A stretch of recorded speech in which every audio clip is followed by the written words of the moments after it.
नमस्कार दोस्तों, स्वागत है आप सभी का मेरे एजुकेशन एंड बुद्धिस्ट चैनल में।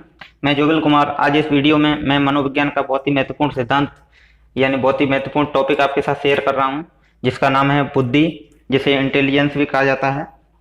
ठीक है दोस्तों, ये पूरे मनोविज्ञान में बहुत ही महत्वपूर्ण टॉपिक होता है, जो परीक्षा में इससे 40% से भी ज़्यादा प्रश्न इसी टॉपिक से पूछ लिए जाते हैं। तो आज का टॉपिक ये बहुत ही गजब का टॉपिक है। ठीक है दोस्तों, तो हमारे साथ जुड़े रहिए वीडियो के अंत तक। और वीडियो अगर आपको पसंद आए तो लाइक ज़रूर करिएगा, और अगर हमारे चैनल पर पहली बार है तो इसको हमारे चैनल को सब्सक्राइब कीजिए और बगल में दी हुई बेल आइकन को भी दबा दीजिए, जिससे कि आने वाला वीडियो का नोटिफिकेशन आपको मिल जाएगा। ठीक है दोस्तों, तो शुरू करते हैं बिना किसी देरी के। चलिए पहले तो बता देते हैं इस वीडियो में हम क्या क्या डिस्कस करने वाले हैं, जो आगामी सभी शिक्षक भर्ती परीक्षाओं में उपयोगी साबित होगा। ठीक है दोस्तों, तो ये वीडियो को सभी अपने दोस्तों में शेयर कर दीजिएगा, जहां तक ज़्यादा से ज़्यादा लोगों को शेयर कर दीजिए, जिससे कि उनको भी इसका फायदा मिल सके। ठीक है दोस्तों, तो चलिए आज का टॉपिक बुद्धि, जिसे इंटेलिजेंस भी कहा जाता है। अब इस पार्ट में हम क्या क्या डिस्कस करने वाले हैं वो सभी पहले बता देते हैं। एक ही वीडियो में हमने सारे टॉपिक को कवर किया हुआ है। इससे बाहर बुद्धि से रिलेटेड कोई भी क्वेश्चन है इससे बाहर नहीं आएगा। ठीक है दोस्तों, तो आप इससे रिलेटेड सभी प्रश्न को हल कर पाएंगे।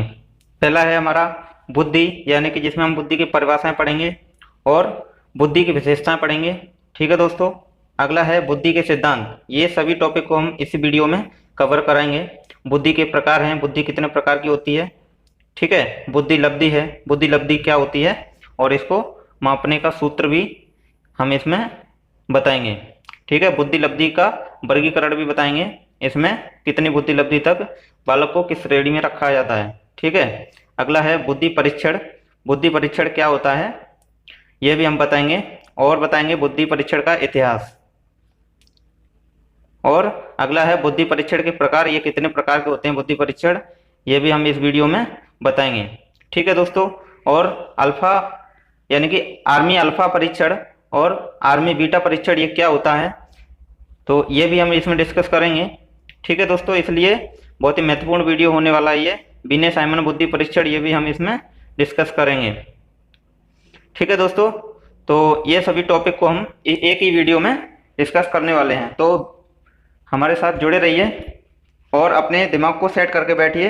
हो सके तो आप कॉपी और पेन ले लीजिएगा और उसमें सभी टॉपिक को लाइन बाई लाइन लिखते जाएंगे।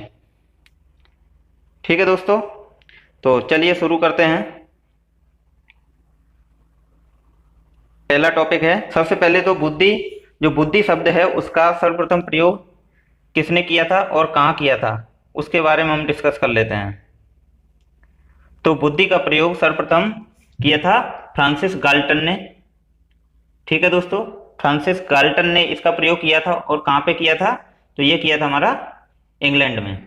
ठीक है, कब किया था ये किया था 1885 में, और इंग्लैंड में किया था। ठीक है,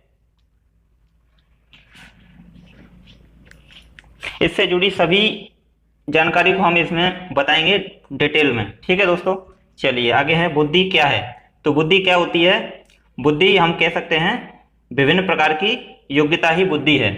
ठीक है, जैसे कि कोई डॉक्टर होता है, वकील होता है, ऐसे कि आप ही मान लीजिए टीचर हैं, भावी अध्यापक हैं, भविष्य में आप अध्यापक बनने वाले हैं, और हमारे मान लीजिए कोई भी कारीगर होते हैं, तो सभी की योग्यता ही क्या होती है, बुद्धि होती है। तो इन सब की बुद्धि क्या है, विभिन्न होती है। तो विभिन्न प्रकार की योग्यता ही बुद्धि होती है। ठीक है, क्लियर है। या फिर हम इसे कह सकते हैं बुद्धि वह मानसिक तत्व है जिसके आधार पर बालक की स्मृति शक्ति व अधिगम क्षमता में अंतर किया जाता है।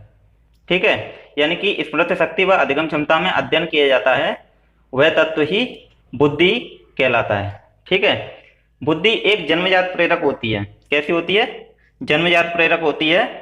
जो बुद्धि का मतलब जो बुद्धि का विकास है वो होता है 16 वर्ष की आयु तक ही होता है, उसके बाद बुद्धि का विकास नहीं होता है।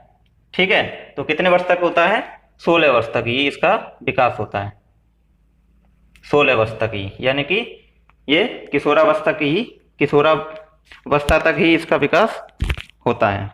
चलिए आगे क्या है, बुद्धि कैसी होती है, एग्जाम में आ जाता है बुद्धि कैसी होती है, तो बुद्धि हमेशा हम अमूर्त लगाएंगे। ठीक है, एग्जाम में दिया होगा बुद्धि कैसी है, मूर्त है या फिर अमूर्त है, और दो ऑप्शन और दिए होंगे, एक होगा इनमें से कोई नहीं। ठीक है, तो हम क्या लगाएंगे, अमूर्त पे चिन्ह लगा देंगे। 1 नंबर ये पक्का समझ लीजिए, ये बहुत प्रश्न में आता है। ठीक है, चलिए आगे है, अगली लाइन है, समस्या को हल करने की क्षमता व गुण जिसके पास अधिक होगा वह अधिक बुद्धि वाला होगा। यानी कि जिसके पास समस्या को हल करने की क्षमता व गुण जिसके पास अधिक होगा वो क्या होगा, अधिक बुद्धि वाला होगा। जो ज्यादा समस्या को हल कर सकेगा या फिर जिसको समस्या हल करने की क्षमता ज्यादा होगी जिसकी, वही अधिक बुद्धि वाला माना जाएगा। ठीक है, चलिए क्लियर हो गया। आशा करता हूँ आपको ये सभी जानकारी पसंद आ रही होगी। तो इसी तरह से वीडियो के अंत तक बने रहिएगा, छोड़ के नहीं जाना है कहीं भी। ठीक है, चलिए अगली लाइन है, अब हम परिभाषाएं पढ़ लेंगे जो बहुत ही महत्वपूर्ण परिभाषा हैं, जिसमें से हमने 5 परिभाषाओं को लिया हुआ है। अक्सर इन्हीं से पूछ लिया जाता है एग्जाम में। चलिए, तो अलग अलग मनोवैज्ञानिकों ने अलग अलग परिभाषाएं दी हुई हैं। तो पहली है बुद्धि की परिभाषा, सोचने समझने की योग्यता ही बुद्धि है। क्या है, सोचने व समझने की योग्यता ही बुद्धि होती है। ठीक है, ये तो हो गई परिभाषा। अब अलग अलग वैज्ञानिकों का मत क्या था वो भी जान लेते हैं। टर्मन के अनुसार, यानी टर्मन महोदय ने क्या कहा था, बुद्धि अमूर्त विचारों के बारे में सोचने की योग्यता है। इन्होंने कहा था बुद्धि जो है वो अमूर्त विचारों के बारे में सोचने की योग्यता है। अब आप सोच रहे होंगे अमूर्त क्या है, अमूर्त क्या होता है, अमूर्त होता है हमारी इंद्रियों के माध्यम से, यानी हमारी इंद्री 5 होती हैं, आंख कान नाक जीभ त्वचा, और क्या होती है, आंख कान नाक जीभ और त्वचा। ठीक है, 5 इंद्रियां होती हैं जिसके माध्यम से हम क्या करते हैं, किसी भी चीज को सीखते हैं या ऑब्जर्व करते हैं।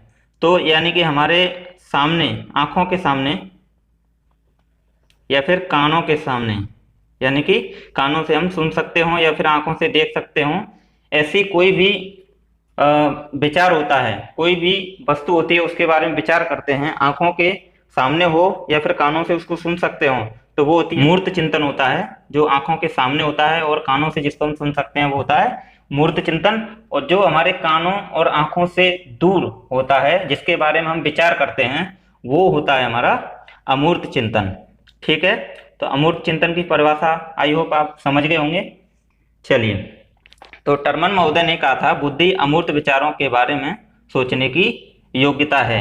अब टर्मन ने कहा था तो इसको ट्रिक के माध्यम से हम याद कर लेते हैं। टर्मन में आधा रा आ रहा है ऊपर मापे, यानी कि टर्मन। ठीक है, और अमूर्त, यानी कि जिस लाइन में अमूर्त लिखा जाए तो हम समझ लेंगे ये टर्मन की परिभाषा है। ये ट्रिक है एक तरह की, जिससे हमें प्रश्न को सॉल्व करने में आसानी होगी। टर्मन के अनुसार क्या है, बुद्धि अमूर्त विचारों के बारे में सोचने की योग्यता है। तो आपके दिमाग में एकदम से फिट हो गया होगा। कैसी लगी ये ट्रिक, अगर पसंद आई हो तो जल्दी से लाइक कर दीजिएगा। चलिए अगली है बकिंगम। बकिंगम के अनुसार, बकिंगम कैसे लिखेंगे, ऐसे लिखेंगे।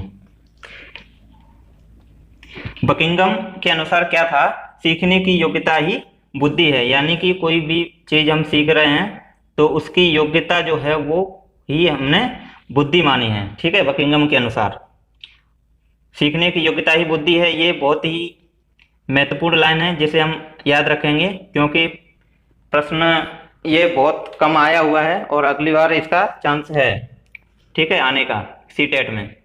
और सीटेट, यूपीटेट और सुपरटेट, इन सभी परीक्षाओं में ये प्रश्न बन के जरूर आ सकता है। ठीक है, मोस्ट इंपोर्टेंट है। चलिए अगली लाइन है, वुडवर्थ के अनुसार, जो वुडवर्थ महोदय हैं उन्होंने क्या कहा था, उन्होंने कहा था बुद्धि कार्य करने की एक विधि है। ठीक है, बुद्धि क्या है, कार्य करने की एक विधि है। यानी कि हम जो कार्य करते हैं जिस विधि से करते हैं तो वही विधि है, क्या है, बुद्धि। ठीक है, जिस विधि से हम कार्य करते हैं वही विधि एक बुद्धि है।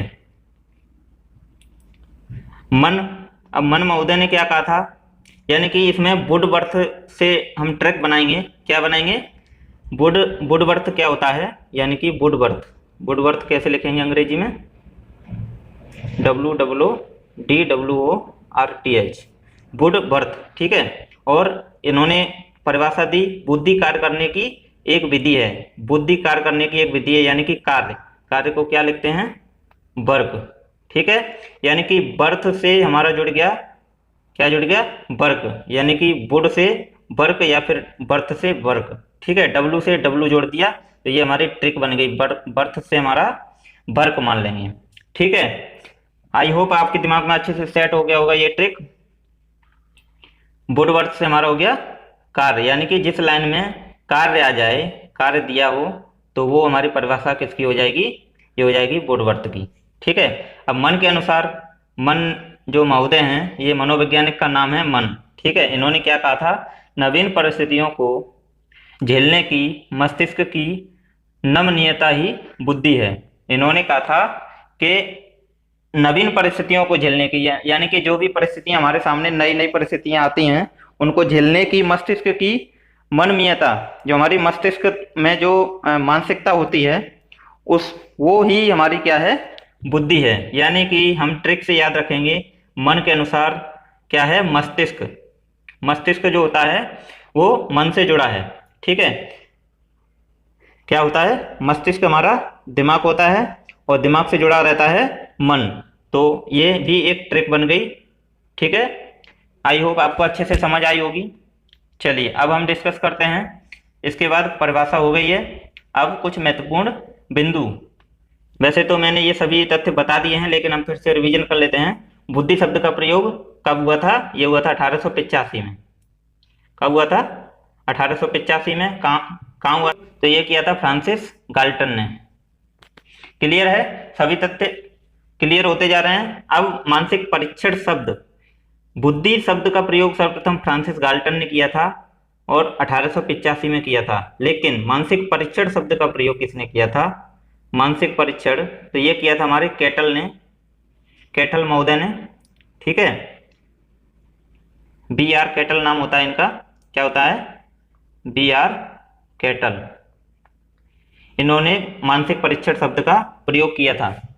और क्या किया था, मानसिक परीक्षण एवं मापन, इन्होंने ये किताब लिखी थी, इनकी पुस्तक थी। ये एग्जाम में आ जाती है इनकी पुस्तक, यानी कि एग्जाम में एक प्रश्न पुस्तकों से जरूर आता है, पुस्तकों और मनोवैज्ञानिक का नाम, यानी किस मनोवैज्ञानिक ने कौन सी पुस्तक लिखी थी, तो उसका नाम आ जाता है लिखने के लिए 1 नंबर में। तो इस वीडियो में मैं ये बता देता हूँ, मानसिक परीक्षण एवं मापन, ये पुस्तक किसकी है, केटल साहब की है। ठीक है। कब लिखी थी ये, 1908 ईस्वी में। लेकिन जितनी भी पुस्तकें हैं मनोवैज्ञानिक हैं, तो उन सभी को, यानी कि लगभग 100 पुस्तकें और मनोवैज्ञानिक हैं, उनको मैं एक ही वीडियो में आपके साथ आगे शेयर करूंगा, तो आप वो वीडियो जरूर देखिएगा। ठीक है दोस्तों, चलिए आगे है बुद्धि लब्धि का सूत्र, यानी कि हमने एक लाइन छोड़ दी बीच में। मानसिक आयु शब्द, मानसिक परीक्षण शब्द का प्रयोग किया था केटल ने, और मानसिक आयु शब्द का ये किया था अल्फ्रेड बीने ने। ठीक है। मानसिक आयु शब्द का प्रयोग किसने किया था, अल्फ्रेड बीने ने किया था, और ये भी 1908 ईस्वी में ही किया था। कब किया था, 1908 ईस्वी में। ठीक है। अगली लाइन है बुद्धि लब्धि का सूत्र। तो बुद्धि लब्धि का सूत्र ये किसने दिया था, तो ये दिया था स्टर्न ने, और इनके सहायक थे, सहयोगी थे, कौन थे, कोलमान। तो इन्होंने दिया था 1912 ईस्वी में बुद्धि लब्धि का सूत्र दिया था। क्या दिया था, बुद्धि लब्धि का सूत्र दिया था। तो बुद्धि लब्धि का सूत्र इन्होंने, यानी कि स्टर्न महोदय ने क्या दिया था, मानसिक आयु बट्टे वास्तविक आयु, जिसे क्या कहते हैं, मानसिक आयु बट्टे वास्तविक आयु, यानी कि एम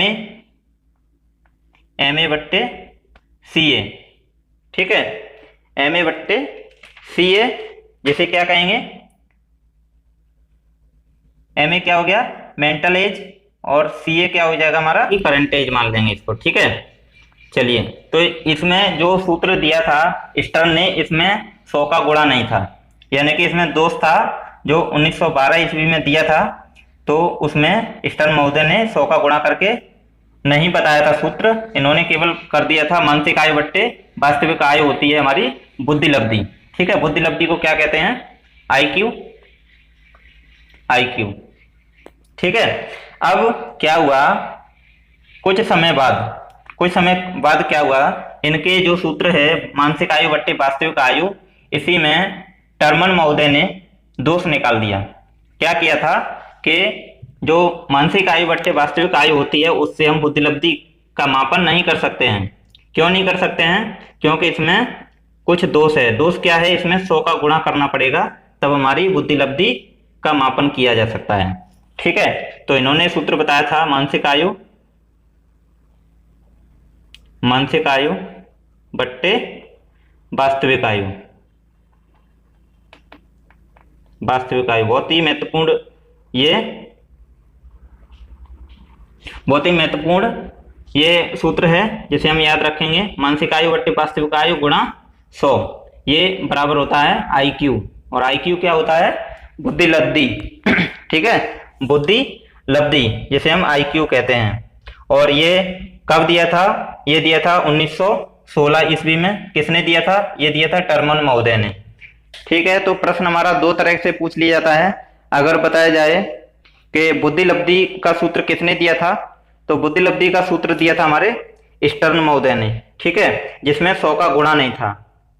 क्लियर है? जिसमें 100 का गुणा न लिखा हो उसमें हम स्टर्न ही चिन्ह लगाएंगे।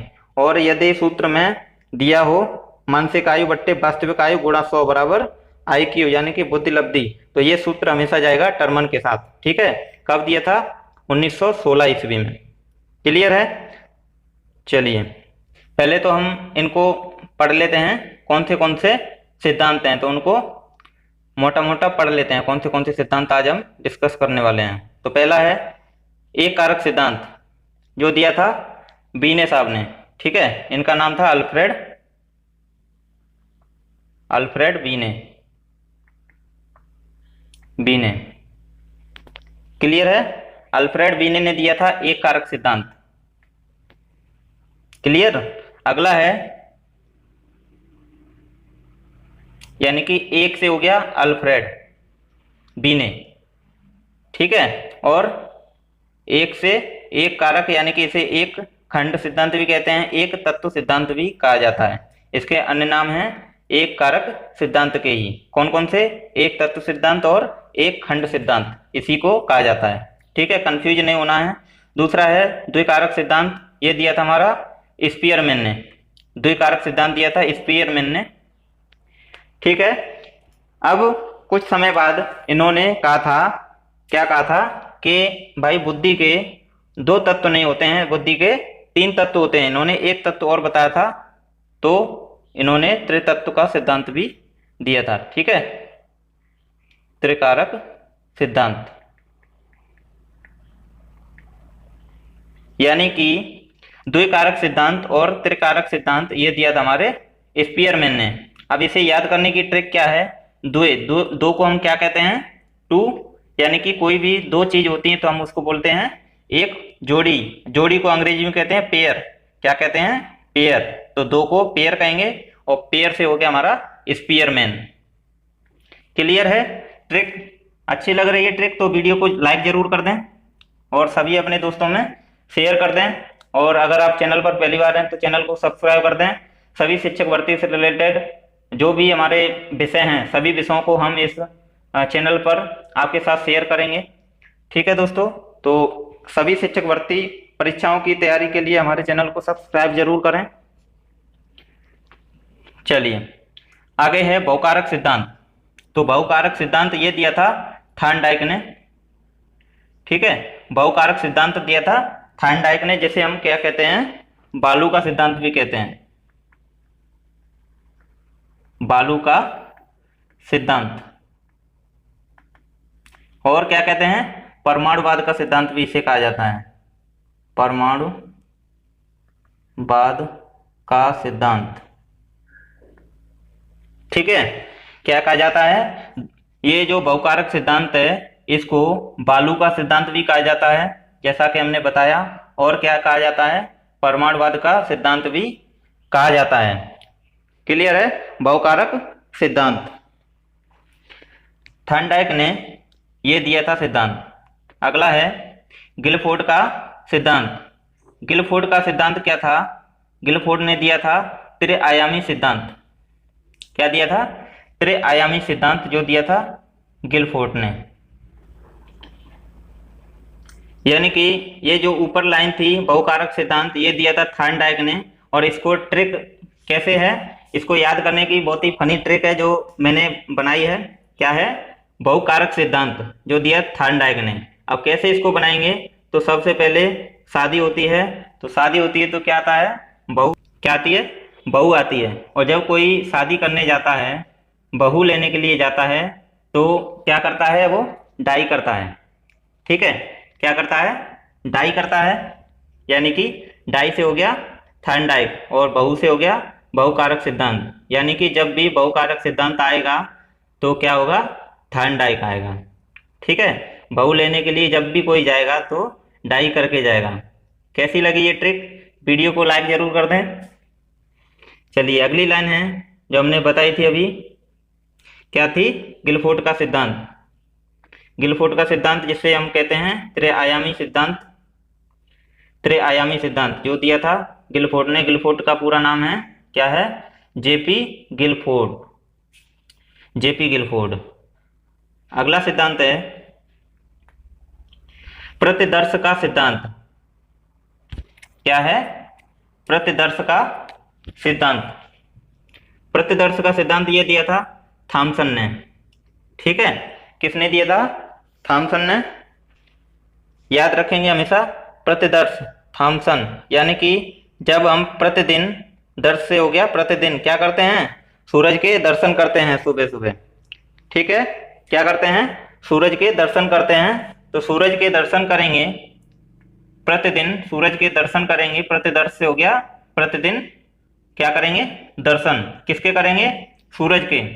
तो सूरज से हो गया हमारा सन, जिसमें थॉमसन में सन आ रहा है। तो क्या करते हैं? प्रतिदिन दर्शन करते हैं। किसके? सूरज के। सूरज को अंग्रेजी में कहते हैं सन। ठीक है दोस्तों, तो ये हमारी ट्रिक बन गई जो मैंने बनाई है। मेरी खुद की ट्रिक है ये, कहीं भी आपको ये ट्रिक नहीं मिलेगी। ठीक है? चलिए अगली है, अगला सिद्धांत है हमारा, क्या है? बहुबुद्धि का सिद्धांत। तो बहुबुद्धि का सिद्धांत क्या है? हार्वर्ड गार्डनर ने दिया था ये बहुबुद्धि का सिद्धांत। तो ऊपर हमने पढ़ा था, क्या पढ़ा था? बहुकारक सिद्धांत जो दिया था थॉर्नडाइक ने। कंफ्यूज नहीं होना है। और ये वाला जो सिद्धांत है वो है बहुबुद्धि का सिद्धांत। ठीक है? बहुबुद्धि का सिद्धांत है, ये दिया था हार्वर्ड गार्डनर ने। गार्डनर ने। ठीक है? चलिए याद हो गया होगा आपको। बहुबुद्धि का सिद्धांत आ जाए तो हार्वर्ड गार्डनर के साथ, और बहुकारक सिद्धांत आ जाए तो डाइक के साथ, थॉर्नडाइक के साथ। ठीक है? चलिए अगला है समूह कारक सिद्धांत। समूह कारक सिद्धांत में क्या होता है? समूह कारक सिद्धांत ये दिया था हमारे थर्स्टन ने। किसने दिया था? थर्स्टन ने। थर्स्ट समूह कारक सिद्धांत ये दिया था थर्स्टन ने। ठीक है? समूह यानी कि 10 बालकों का समूह। क्या है? समूह 10 बालकों का समूह बनाया, तो समूह से हो गया समूह कारक सिद्धांत। और कितने बालक थे? 10। ठीक है? 10, तो इससे क्या मान लेंगे? थर्स्टन। 10 से होता है 10। तो ये हमारी ट्रिक बन गई। कैसी लगी ट्रिक? आई होप आप समझ गए होंगे सभी सिद्धांतों को।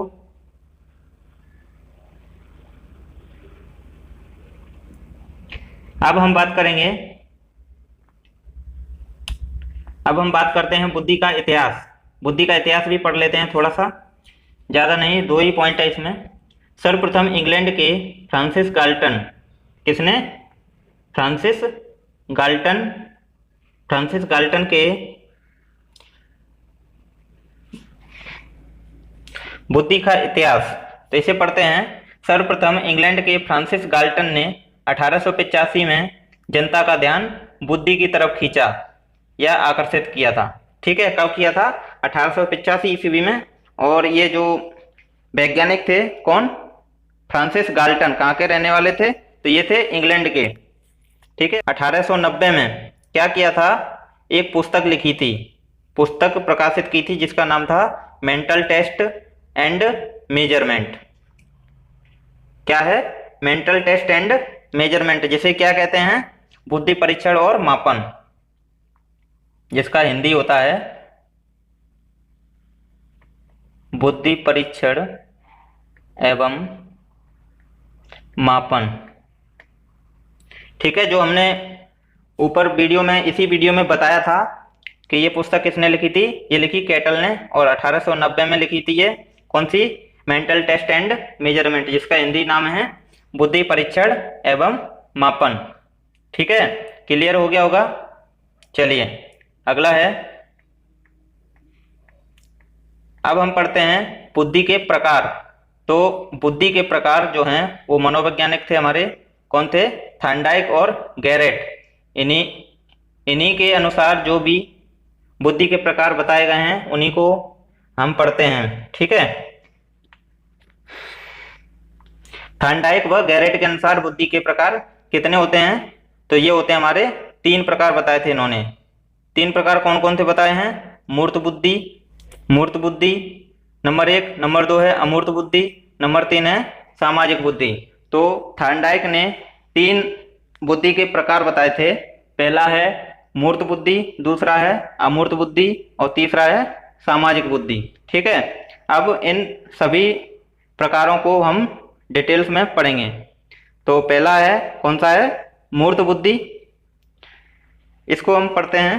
तो ये क्या होता है मूर्त बुद्धि? इसे गामक या यांत्रिक बुद्धि भी कहते हैं। मोस्ट इंपोर्टेंट लाइन है ये, पेपर में आता है। कैसे प्रश्न आता है? गामक या यांत्रिक बुद्धि किसे कहा जाता है? तो हम चिन्ह लगाएंगे मूर्त बुद्धि को। किसको? मूर्त बुद्धि को। ठीक है, चलिए आगे है, इस बुद्धि का संबंध किससे होता है? तो यंत्र एवं मशीनों से होता है। तो एग्जाम में प्रश्न बनता है कि किस बुद्धि का संबंध यंत्र और मशीनों से होता है? तो हमारा जाएगा मूर्त बुद्धि के साथ। मूर्त बुद्धि का संबंध जो है यंत्र एवं मशीनों से होता है। अब ये जो बुद्धि होती है मूर्त बुद्धि, मूर्त बुद्धि वाले बालक आगे चलकर क्या बनते हैं? ये बनते हैं कारीगर, बनते हैं इंजीनियर, बनते हैं।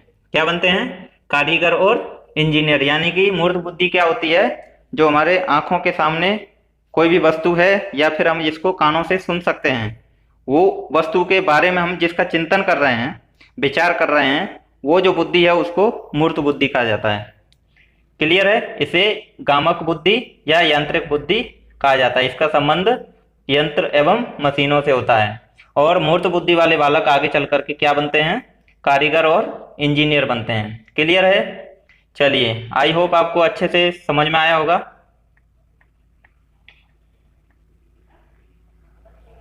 अगले है, अगला प्रकार है बुद्धि का, वो है अमूर्त बुद्धि। अमूर्त बुद्धि क्या होती है? अमूर्त बुद्धि होती है हमारे आंखों के सामने या फिर कानों से हम जिस वस्तु को सुन सकते हो, यानी कि उसके बारे में हम चिंतन करें। यानी कि कोई भी वस्तु हो जो हमारे आंखों से दूर हो और कानों में उसकी आवाज सुनाई नहीं दे, ठीक है, तो उसके बारे में विचार हम कर रहे हैं, तो वो जो बुद्धि है उसको हम कहते हैं अमूर्त बुद्धि। क्लियर? अब साहित्यिक रचनाओं में गणित के सूत्रों को हल करने में, सौंदर्य भूति में अमूर्त बुद्धि ही काम आती है। किसमें? साहित्यिक रचनाओं में। जैसे कि लेखक होते हैं और हमारे राजनेता होते हैं, या फिर कहेंगे दार्शनिक होते हैं, डॉक्टर्स आते हैं, दार्शनिक आते हैं, साहित्यकार आते हैं, वकील आते हैं, चित्रकार आते हैं।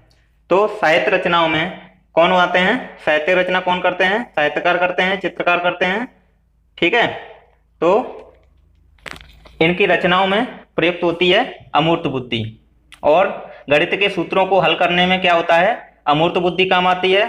सौंदर्य भूति में अमूर्त बुद्धि काम आती है। सौंदर्य भूति में यानी कि चित्र बनाने में, कोई भी चित्रकार होता है, किसी भी वस्तु का चित्र बनाता है, दूरस्थ वस्तु होती है, उसके बारे में विचार करता है कि उसको कैसा, उसकी आकृति बनाई जाए, कैसा उसका कलर किया जाए, ठीक है, कैसा साइज होना चाहिए, वो सभी चिंतन करता है, कौन करता है? चित्रकार। किसके बारे में? सौंदर्यानुभूति में अमूर्त बुद्धि का ही काम आता है। ठीक है, आई होप आप अच्छे से समझ गए होंगे। चलिए अगली है, बुद्धि का प्रकार है, कौन सा है? सामाजिक बुद्धि। अगली है सामाजिक बुद्धि।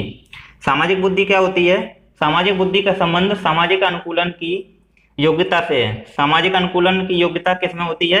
ये राजनेताओं में होती है, सामाजिक कार्यकर्ताओं में होती है, व्यवसाय में होती है और अध्यापक में होती है।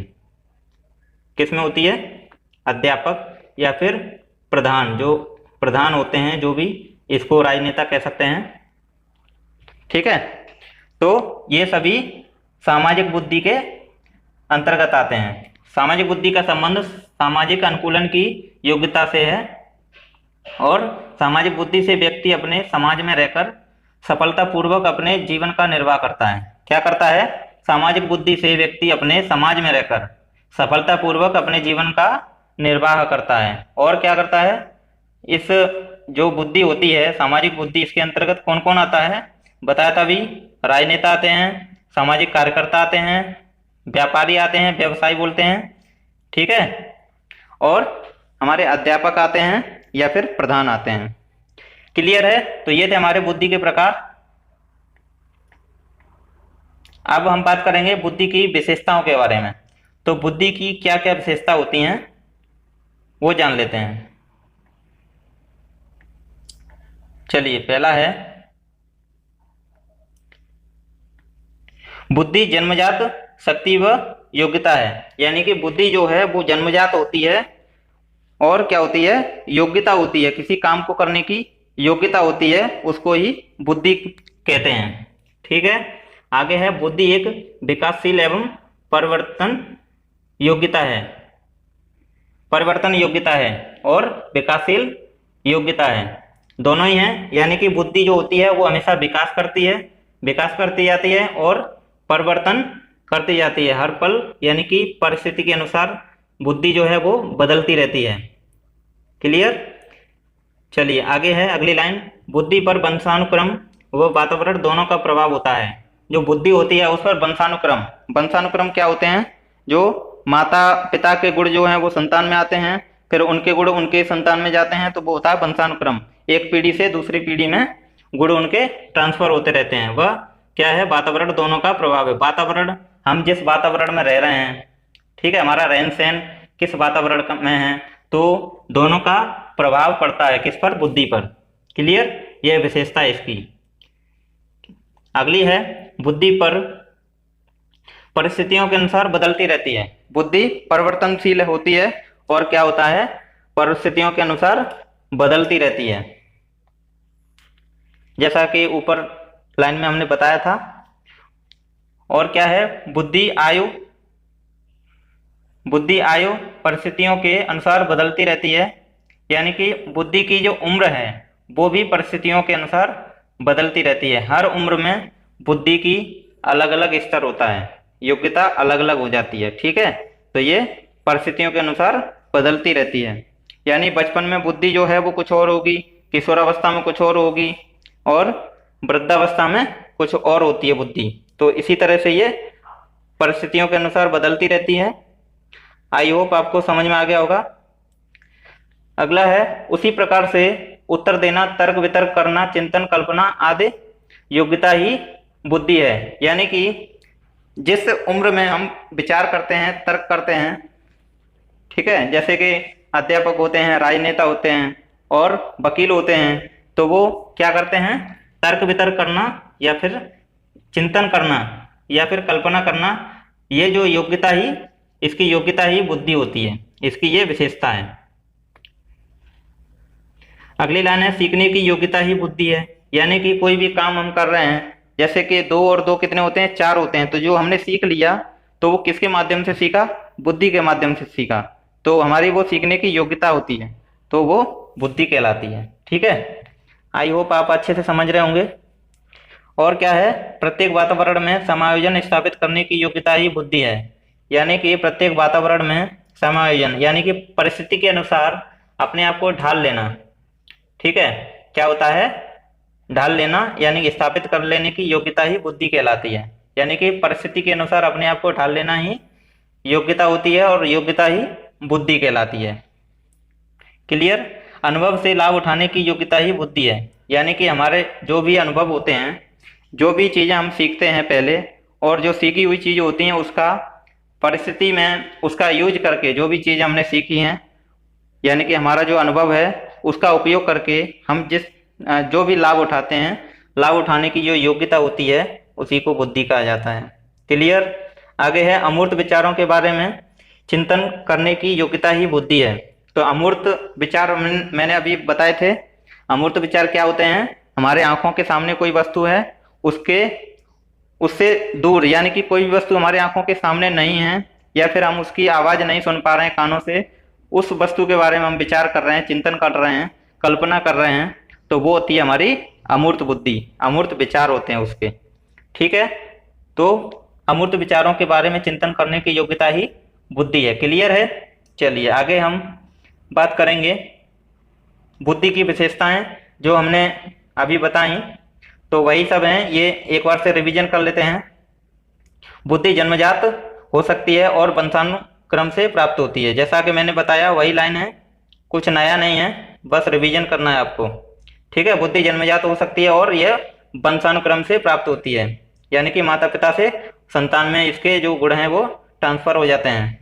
ठीक है। और बुद्धि का विकास जन्म से लेकर लगभग किशोरावस्था के मध्य तक होता है। कब तक होता है? जन्म से लगभग किशोरावस्था के मध्य तक। किशोरावस्था होती है 18 वर्ष तक, लेकिन ये जो विकास होता है वो हम 16 वर्ष तक ही मानते हैं। कितने वर्ष तक मानते हैं? 16 वर्ष तक। बहुत ही महत्वपूर्ण टॉपिक है ये। जो तथ्य है वो 16 वर्ष, इसको याद रखेंगे, क्योंकि जब भी बुद्धि लब्धि निकाली जाएगी तो हमेशा जो वास्तविक आयु है वो हम 16 मानेंगे। 16 से कम है तो वो मान सकते हैं, लेकिन अधिकतम 16 ही मानेंगे। क्लियर है। अगर उससे ज्यादा होती है, कम होती है, तो उसको 16 ही मान करके हम सॉल्व करेंगे। और प्रश्न में पूछ भी लिया जाता है। क्या पूछा जाता है? जो बुद्धि का विकास है वो किस उम्र तक होता है? तो लगभग 16 वर्ष तक। ठीक है। या फिर किशोरावस्था के मध्य तक। चलिए अगला है बुद्धि निम्न परिस्थितियों से सामंजस्य करने का गुण प्रदान करती है। सामंजस्य करने का यानी कि किसी परिस्थिति में समायोजन करना ही क्या होती है? समायोजन करने की योग्यता ही बुद्धि होती है। ठीक है। नई नई परिस्थितियों में ढल जाने का गुण ही बुद्धि है। क्लियर। बुद्धि पूर्व अनुभवों से लाभ उठाने की योग्यता है, जैसा कि बताया था। यानी कि कोई भी चीज हम सीखते हैं और सीखी हुई कोई भी अनुभव होता है हमारा, जो भी सीखते हैं उससे अनुभव आता है और अनुभव का प्रयोग ही लाभ उठाने में किया जाता है। तो वो जो योग्यता है अनुभव को प्रयोग करके लाभ उठाने की योग्यता, वो बुद्धि कहलाती है। क्लियर। बुद्धि वंशानुक्रम और वातावरण से प्रभावित होती है। जैसा कि बताया, बुद्धि किसी विशिष्ट जाति का जन्म सिद्ध अधिकार नहीं है। यानी कि कोई भी जाति हो, ठीक है, उसका बुद्धि पर कोई प्रभाव नहीं पड़ता है। कोई प्रभाव नहीं पड़ता है बुद्धि का, चाहे वो स्त्री हो, चाहे वो पुरुष हो, बालक हो या फिर बालिका हो, कोई भी हो, उसका बुद्धि पर कोई प्रभाव नहीं पड़ता है।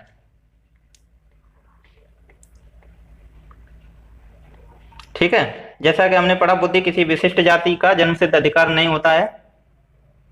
अगला है लिंग भेद पर बुद्धि का कोई प्रभाव नहीं पड़ता है। लिंग भेद जैसे कि बच्चा हो या फिर बच्ची हो, पुरुष हो या स्त्री हो, किसी पर बुद्धि का कोई भेद नहीं है, सब कोई प्रभाव नहीं पड़ता है, सेम होती है बुद्धि। ठीक है। चाहे बच्चा हो चाहे बच्ची हो, बुद्धि सेम होती है, कोई भेदभाव नहीं है। अगला है बुद्धि एक इकाई न होकर अनेक इकाइयों का समूह है। बुद्धि क्या है?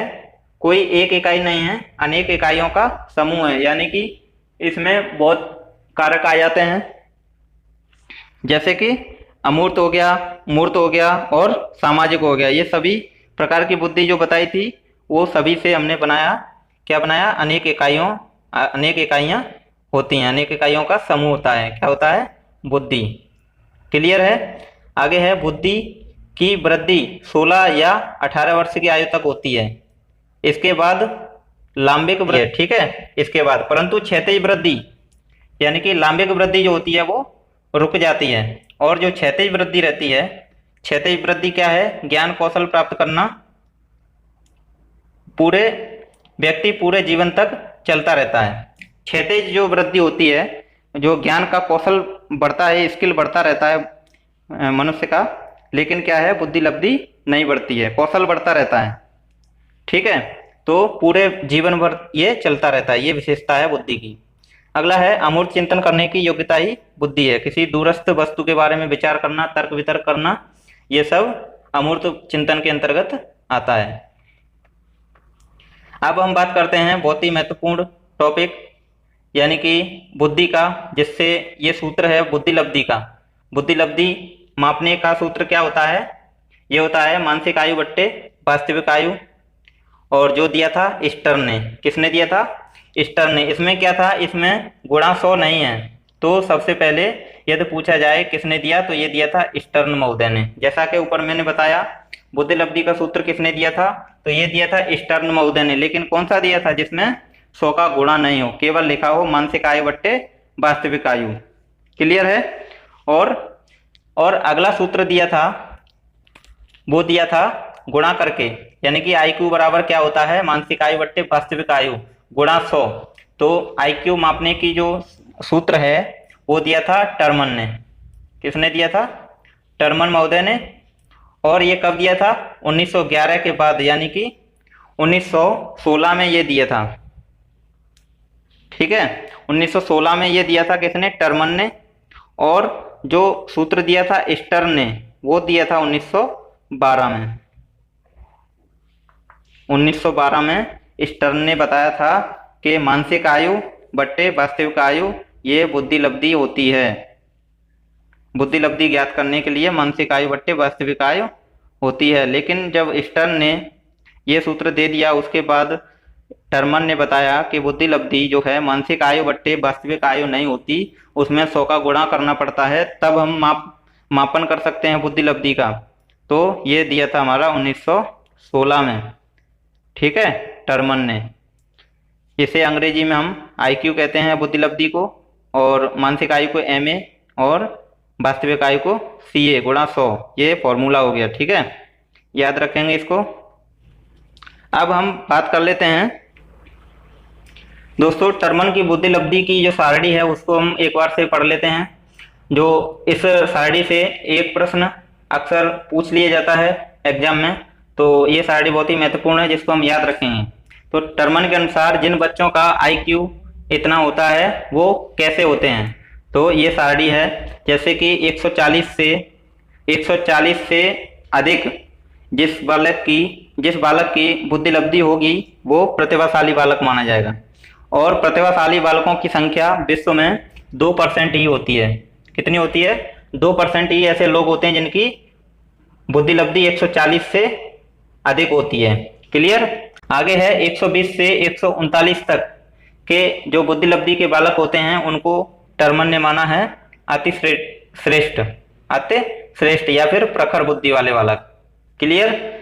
आगे है 110 से 119 जिनकी बुद्धि लब्धि है उनको श्रेष्ठ माना है या फिर तीव्र बुद्धि वाले बालक कहे जाते हैं। अगली लाइन है 90 से 109 बुद्धि लब्धि वाले बालक जो हैं वो सामान्य बुद्धि लब्धि वाले बालक कहे जाएंगे। सामान्य बुद्धि वाले बालक होंगे जिनकी संख्या विश्व में 50% तक होती है। अगली लाइन है 80 से 89 जिनकी बुद्धि लब्धि होगी वो मंद बुद्धि वाला कहे जाएंगे। और 79 से कम जितने भी बुद्धि लब्धि होगी वो जड़ बुद्धि कहे जाएंगे।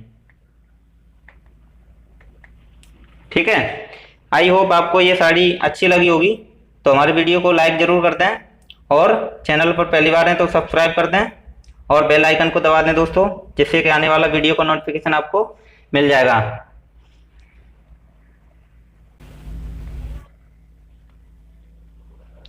दोस्तों अब हम बात करेंगे बुद्धि मापन। जो बुद्धि मापन है वो काल कौन सा होता है, तो ये काल है वो है 1905 से लेकर के 1911 ईस्वी तक। कब तक? 1905 से 1911 ईस्वी तक जो भी सत्र है जो भी समय है उसको बुद्धि मापन काल माना जाता है। क्लियर। बुद्धि मापन को सफल बनाने में किसका योगदान था? बीने का। बीने का पूरा नाम क्या है? अल्फ्रेड बीने। अल्फ्रेड बीने। क्लियर। और सबसे पहले बुद्धि का परीक्षण जो किया था वो किया था बीने साहब ने। याद रखेंगे, बीने साहब ने सबसे पहले बुद्धि परीक्षण का प्रयोग किया था। बुद्धि का जो परीक्षण है वो सबसे पहले बीने साहब ने किया। और यह काल जो है वो किस प्रकार है? बुद्धि मापन का काल वो किस प्रकार माना है? वो है 1905 से लेकर के 1911। कितना? 1905 से लेकर के 1911 इसको मानसिक आयु काल माना जाता है। इस काल में जो बीने साहब है उन्होंने मानसिक आयु का प्रयोग किया था।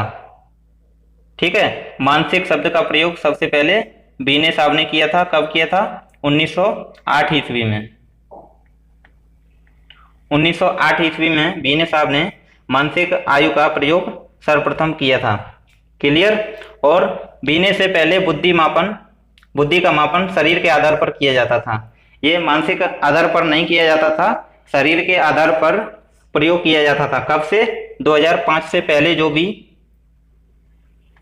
भी समय था, 2004, 3, 2 जो भी है, उससे पहले शरीर के आधार पर क्या किया जाता था? बुद्धि का मापन किया जाता था। ठीक है। तो प्रश्न कैसे बनेगा? बुद्धि का मापन किस वर्ष से पूर्व किया जाता था शरीर के आधार पर? तो शरीर के आधार पर किया जाता था 1905 से पहले। या फिर कहेंगे कि किस सन से, यानी 1905 से पहले किस आधार पर बुद्धि का मापन किया जाता था? तो आंसर हो जाएगा हमारा शरीर के आधार पर। क्लियर। आगे है, बीने के मरने के बाद बुद्धि लब्धि क्या था? सूत्र आया था। यानी कि बीने के मरने के बाद बुद्धि लब्धि का सूत्र आया था। यहाँ पे सल लिखा है, वहां सूत्र लिख लेंगे। क्या लिख लेंगे? सूत्र। बीने के मरने के बाद बुद्धि लब्धि का सूत्र आया था। क्या आया था? मानसिक आयु, शॉर्ट में लिख देता हूं, मानसिक आयु बट्टे वास्तविक आयु। ठीक है। इसमें गुणा किया जाता है 100 का, तो ये क्या होता है? बुद्धि लब्धि, जिसे IQ कहा जाता है। तो IQ या फिर बुद्धि लब्धि बराबर मानसिक आयु बट्टे वास्तविक आयु गुणा 100। चलिए आगे है, शरीर के आधार पर सबसे पहले बुद्धि को मापन किसने किया था? तो शरीर के आधार पर, यानी कि बीने से पहले जो भी समय था, तब शरीर के आधार पर बुद्धि का मापन किया जाता था। तो वो सबसे पहले किसने किया था? ये सबसे पहले किया था लेवेस्टर ने। किसने किया था? लेवेस्टर ने। लेकिन मानसिक आयु के आधार पर सबसे पहले प्रयोग किसने किया था? स्टर्न हो जाएगा। किसके साथ? स्टर्न के साथ। स्टर्न, जिन्होंने बताया था कि बुद्धि लब्धि जो है वो मानसिक आयु बट्टे वास्तविक आयु होती है। ठीक है। लेकिन इन्होंने 100 का गुणा नहीं किया था। अगर 100 का गुणा नहीं है तो मानेंगे स्टर्न के साथ, और 100 के गुणा के साथ सूत्र लिखा है मानसिक आयु बट्टे वास्तविक आयु गुणा 100 बराबर बुद्धि लब्धि, तो ये दिया था हमारे टर्मन ने। क्लियर। और मानसिक आयु शब्द जो है वो सबसे पहले प्रयोग किसने किया? ये किया अल्फ्रेड बीने साहब ने। क्लियर है। और शरीर के आधार पर सबसे पहले बुद्धि का मापन किया था, वो किया था लेवेस्टर ने। चलिए अब हम बात करेंगे जो परीक्षण है, बुद्धि लब्धि के जो परीक्षण हैं उसके बारे में। बुद्धि के परीक्षण, तो पहला आता है आर्मी अल्फा परीक्षण। तो आर्मी अल्फा परीक्षण क्या होता है? ये शाब्दिक बुद्धि परीक्षण है। ठीक है। शाब्दिक बुद्धि परीक्षण होता है जिसमें शब्द होते हैं, का, खा, गा, या फिर ABCD मान लेते हैं, का, खा, गा, ये सभी शब्द माने जाते हैं। ठीक है। तो शाब्दिक बुद्धि का परीक्षण है अल्फा आर्मी अल्फा परीक्षण। और दूसरा क्या है, यह पढ़े लिखे व्यक्तियों के लिए है। यहाँ पर पढ़े लिखे हो जाएगा। क्या है ये, आर्मी अल्फा परीक्षण जो है वो पढ़े लिखे व्यक्तियों के लिए होता है। और इसका प्रयोग किसने किया था, तो ये अमेरिका ने किया था। और कब किया था, तो ये किया था प्रथम विश्व युद्ध के दौरान अमेरिका ने किया था। शाब्दिक पढ़े लिखे लोग आर्मी में जो भर्ती होते हैं, पढ़े लिखे लोग जो आर्मी में भर्ती होते हैं, वो शाब्दिक आधार पर उनका परीक्षण किया जाता है। और जो परीक्षण किया जाता है वो विधि कौन सी है, वो है आर्मी अल्फा परीक्षण जिसका नाम है। ठीक है, तो प्रश्न कैसे आएगा, प्रश्न ऐसे आएगा कि आर्मी अल्फा परीक्षण में कैसे किया जाता है ये, तो ये किया जाता है शाब्दिक बुद्धि परीक्षण होता है, ये शब्दों के माध्यम से किया जाता है। ठीक है, किन के लिए होता है, तो ये होता है पढ़े लिखे लोगों के लिए। और पूछा जाए ये इसका प्रयोग कहाँ किया गया था पहले, तो इसका प्रयोग पहले किया गया था अमेरिका में। और कब किया गया था, प्रथम विश्व युद्ध के दौरान। क्लियर है। अगला सिद्धांत है परीक्षण है, सॉरी परीक्षण बोलेंगे। अगला परीक्षण है आर्मी बीटा परीक्षण। तो आर्मी बीटा परीक्षण क्यों आया था, ये इसलिए आया था, आर्मी में पहले पढ़े लिखे लोग भी होते थे और बिना पढ़े लिखे लोग भी होते थे, अनपढ़ लोग भी होते थे।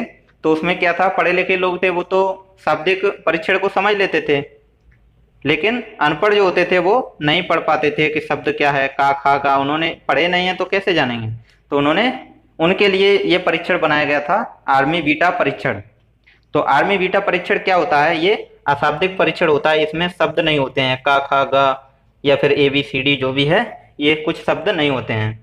पढ़े लिखे लोग प्लस अनपढ़ लोग, तो ये जो परीक्षण है वो दोनों के लिए बनाया गया था, क्योंकि इसमें पढ़े लिखे लोग भी समझ लेते हैं और बिना पढ़े लिखे लोग भी समझ लेते हैं, अनपढ़ लोग।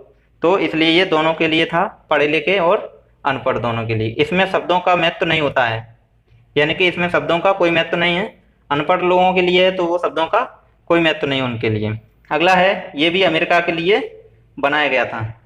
ठीक है, इसका प्रयोग भी कहाँ हुआ था, अमेरिका में हुआ था।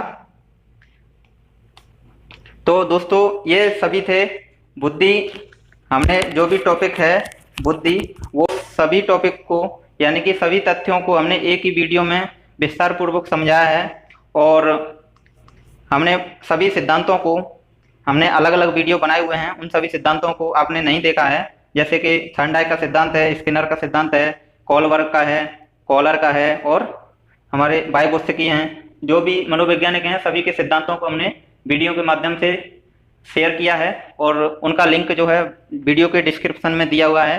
अगर आपने वीडियो नहीं देखा है तो वहाँ पर जाकर देखिएगा, तो आपको सभी सिद्धांत वहाँ से क्लियर हो जाएंगे। और पूरी मनोवैज्ञानिक हम इस वीडियो के माध्यम से आपको शेयर करेंगे।